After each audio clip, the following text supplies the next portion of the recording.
Digital Draw Life World. In Neo Kyoto, the year 2099, stories weren't written, they were generated. AI, comics flowed from every screen, perfect, predictable, and soulless.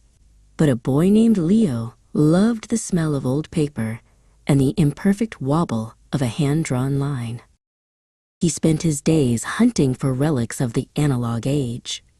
While others upgraded their neural interfaces, Leo searched for dusty treasures in the city's forgotten corners.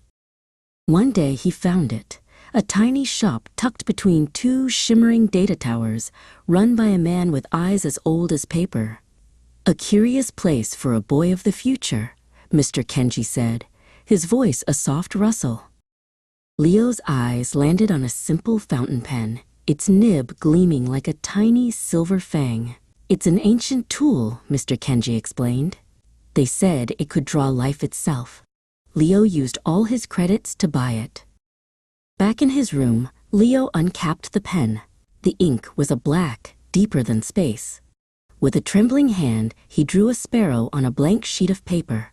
The lines felt alive beneath his fingers. A flash of light. The sparrow on the page fluttered its wings. Leo gasped and looked to his window.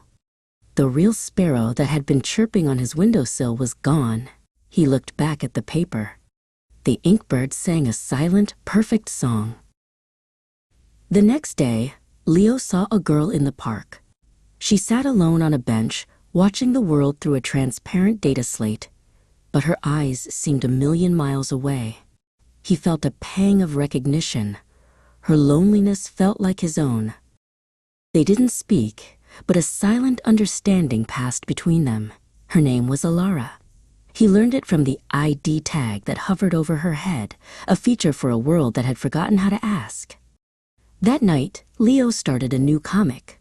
The hero was a lonely space explorer. "He needs a friend," Leo whispered.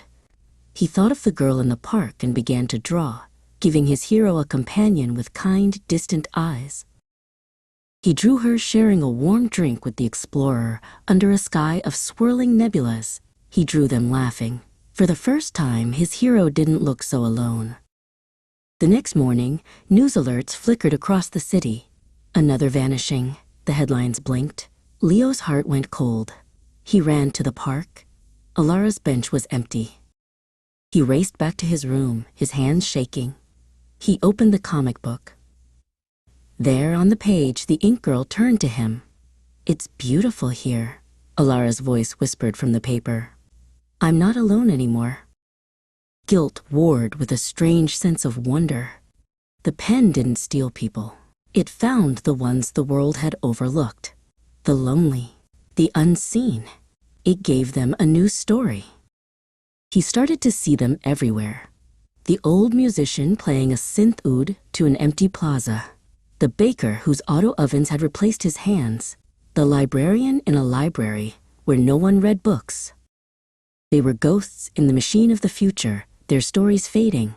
He couldn't draw them all back into a world that had forgotten them, but he could draw them a world that would remember. Leo took out the largest sheet of paper he could find. He uncapped the pen, the inkwell of stars, and took a deep breath. He would not draw a single hero this time. He would draw a home. He drew winding streets filled with music and the smell of fresh bread.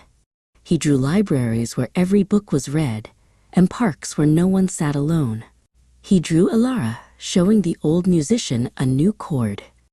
He drew a city of light, a place built from ink and empathy, a sanctuary for the forgotten, a panel where every soul had a voice and a place to belong.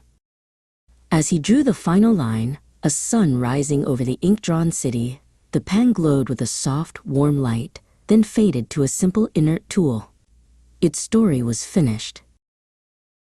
The world outside was still one of pixels and code, but on Leo's desk lay a new world, born from a forgotten art, a testament that even in the most advanced future, the most human need is to be seen, to be remembered, and to have a place in the story.